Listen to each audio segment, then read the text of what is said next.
You are watching The Wellness Hour, the leader in medical news and information. I'm Randy Alvarez. Today's topic, men and hormones, hormone optimization.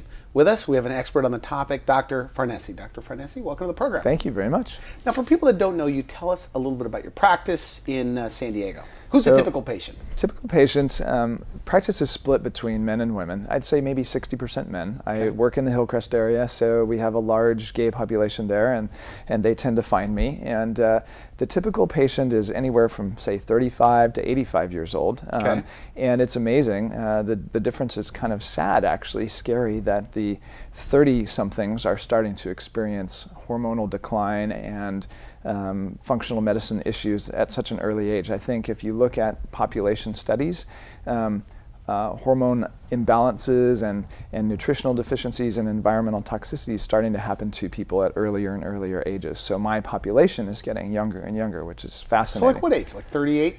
Yeah, years old? Mid to late 30s. And then what about the high end? The high end, we got our 65 to 85-year-olds who really maybe didn't take advantage of anti-aging medicine because it wasn't around when they were in their 40s and 50s and going through the menopause or andropause transition. And they're now looking for a better quality of life, either because they've seen it, read about it, heard it. I've got the guy who's 77 who wants to still surf. I've got the guy who's 80 who wants to ski mogul still. I've got a dentist who's 73 who runs circles around the 20-year-old dentist in his practice, and he likes that. Okay, so let's begin with, because you call it, what your background and training. We should mention that first. Oh, okay. So I'm board certified in family medicine and then anti-aging medicine through the Academy of Anti-Aging Medicine, and I've completed now their advanced fellowship in anti-aging, functional, and regenerative medicine. Okay, good. Okay, so men and hormones. What are some of the symptoms? I mean, when should a man do something about it?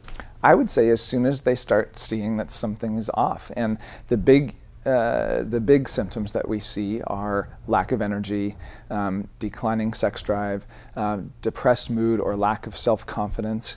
That's not one men like to talk about a lot, but it really does affect them. So somebody that maybe had a pretty good self-confidence years ago, and all of a sudden they're down. Yeah, it's changing, and it's interesting. Energy is probably the biggest one, but I had a patient describe it as the lack of So if you're playing a basketball game with your buddies and you score a shot, and they've just lost that. They're kind of like, I don't really care anymore. And so, you think that's a hormonal issue?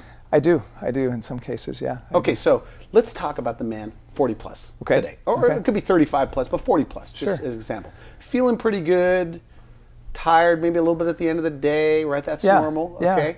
What are the commonly replaced hormones? So for a man, we look at things like DHEA, testosterone, sometimes pregnenolone or progesterone. We do look at growth hormone. And then we look at some of the metabolites like dihydrotestosterone and androstenedione, prolactin. We want to look at everything together as a balance. Thyroid is very important, and let's not forget the adrenal glands. Adrenal hormones are sort of a foundation for how we feel. And there's a lot of adrenal burnout these days. We are in a stressed, crazy world. We're running from lions, tigers, or bears every day, and we shouldn't be. So we look at that as well, and it's all together. So on day one at your office, somebody comes in, and do you mostly get healthy people that want to take it up a notch, or do you get people that are sick and feeling lousy? I do. It's mostly healthy people who want to be well, and that's one of the best things about the practice. It's so different. I used to do primary care only. I worked for Kaiser, UCSD, the military, and you got a lot of patients who just wanted their prescription refilled, and they had all the diseases, all the chronic diseases, diabetes, hypertension, heart disease, and they don't really want to do much. They just want to take a pill. Now I get people who want to be well, and it's wonderful. They want to feel good. Let's talk about testosterone. And what, men watching this, they're going, well, I feel pretty good. My libido's pretty good. Right. 40 years old.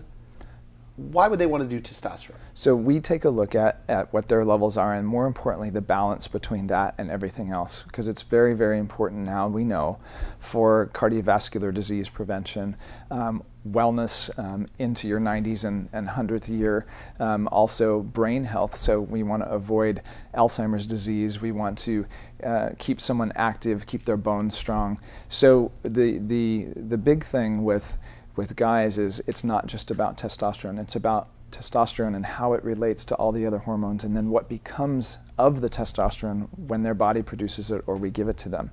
So a lot of men are unaware of that, and a lot of men are getting testosterone from their primary care physicians, and nobody's monitoring all that other stuff. And we now know, like the androgel.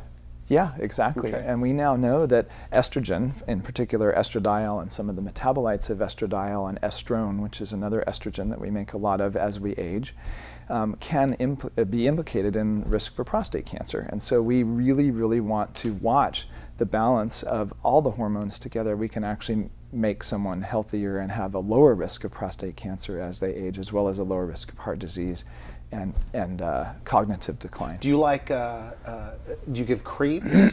And these are all prescription we're talking about. Of course, right? They're all prescriptions. So topical, injections, what do you do? So we do pretty much all comers. So it just really depends on the person's individual chemical milieu. We actually use medicines that can be injectable or topical or oral to help stimulate your own testosterone production. And then we use testosterone replacement in an injectable or a cream or gel form. We never usually give testosterone orally. It just tends to inflame the liver and things like that. Do you see big reversals in the way people feel? Definitely. Like every week in your office? It makes and my so day. Give me an example. It makes my day. Let's see. I'd say the biggest case that I can think of was the guy who is the dentist who was actually he lives to work. I hope that when I get to be in my 60s, I'll be looking more forward to retirement or doing some other occupation, but this is his thing. He wants to be a dentist, and he works 5 days a week, long days. He's, I think, 73 now, and he came to me 3 or 4 years ago just having that decline in energy, just would nap every afternoon and just be exhausted on the weekends. And he and his wife were very unhappy with the whole thing. No sex drive, no libido, couldn't recover from a gym workout, couldn't maintain muscle mass. Erectile function was an issue, and so he's had a total reversal of all those things, and now he feels like he's got more energy than his, like I said, his 20-year-old dentist right out of school, and he can run circles around them. What about dangers? You know, people will tell me, they say, Randy, the problem with testosterone right. is, because I take testosterone. Oh, great. I love it. I'm exhausted without it. Right? Yeah, right. In fact, I felt good. Somebody said, get tested. You're in the mid-range, Randy. You want to be optimal, right? Right. I did it. And after about 2 weeks, I'm on fire. Yeah. And then when I run out of it, right, I don't get really my prescription. Feel it. Yeah. I'm dragging. I go, it's the testosterone. Right. Okay, but what about the risk? Because everybody says this to me.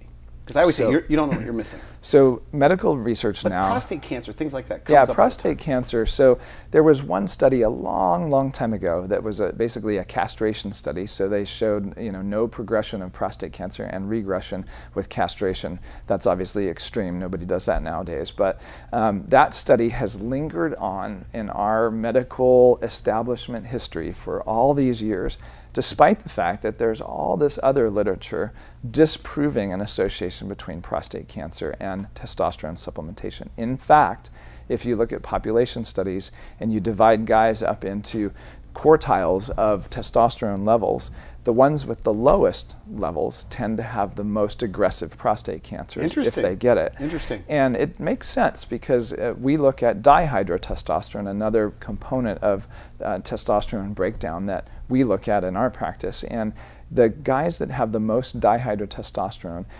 that is a signal to the erectile tissue of the penis and the prostate tissue to grow and become what it's supposed to be. If you take that signal away, then these cells, as you might imagine, could become anything they want to be, and that's what cancer is.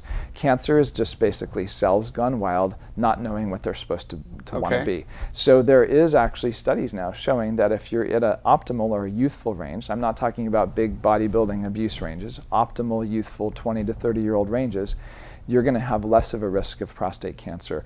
And if you ever get it, it will be less aggressive. The key is you have to look at all hormones together. So it's not just one thing. And we are out of time, by the way. Oh, we have probably 2 minutes at the most. But okay, so we haven't talked about thyroid and DHEA. Yeah. Final thoughts about that? So DHEA is often forgotten, but it's one of the major hormones that declines early in our 20s as we start to age. Has a lot to do with mood, attention, focus, a little bit of libido, fat burning. So it in itself has its own components. And then thyroid is really common. I think almost everyone in my practice, when they reach a certain age, have thyroid decline. So the thyroid ages too. And it's important to be optimal, and it factors into heart disease strategies and mood and energy and all the things that are important to. Do you find that the patients, again, we're out of time, but no problem. But once they get their hormones at more youthful levels, that they get hooked? That means they can't do it any other way? Yeah, they really, really miss their hormones when they... That's not expensive to be on the program, right? No, it's not expensive. In fact, it's amazing because we use a lot of customized prescriptions from compounding pharmacies, and they're way, way cheaper than actually the commercially prepared versions that are in the retail pharmacies. So yeah, it isn't expensive, and that is a big myth. If somebody wants you to be their doctor, how do they get started? So give a call to the office. They come in for their first visit. We usually spend about an hour to an hour and a half with them, full physical, medical history. We go through any labs that they might have had and then examine them and come up with a testing plan to what we need to test. And then we meet back after those results come in. Usually it takes a couple weeks, and come up with an initial program. And then we will follow them up periodically after that. Usually the first couple follow-ups are closer together because we want to make sure everything's in balance and we haven't put them at risk for any hormonal imbalances. Okay, good. Well, I want to thank you for coming on the show. Thank you. Very interesting. Are you on hormones, by the way? Because I know your age. You look much younger than your age. I am. I don't actually use testosterone. I use some other medicines that boost my natural production, which is something that I like to do. And secret medicines, or you can tell us? Oh no. We use things like clomiphene and HCG. Sometimes herbal preparations that include tribulus and things like that. Yeah, because. What about DHA for you? DHA, I definitely take that every day, and thyroid. And thyroid. Well, good. Very interesting. I have a lot more questions, but your website, they can visit your website? Yes. Yeah, it's drfarnesi.com or manageyourage.com. I'll put that at the bottom of the screen. Thank you for coming on the show. Thank Very you good. so much. Excellent. Thank you. You're watching The Wellness Hour, the leader in medical news and information. I'm Randy Alvarez. If you'd like to see this interview again online, you can just go to our website at wellnesshour.com and put in Dr. Farnesi with one S, or just put in San Diego hormones. You'll find them there. For now, I wish you good health. Thanks for watching The Wellness Hour, the leader in medical news with your host, Randy Alvarez, the authority on health issues.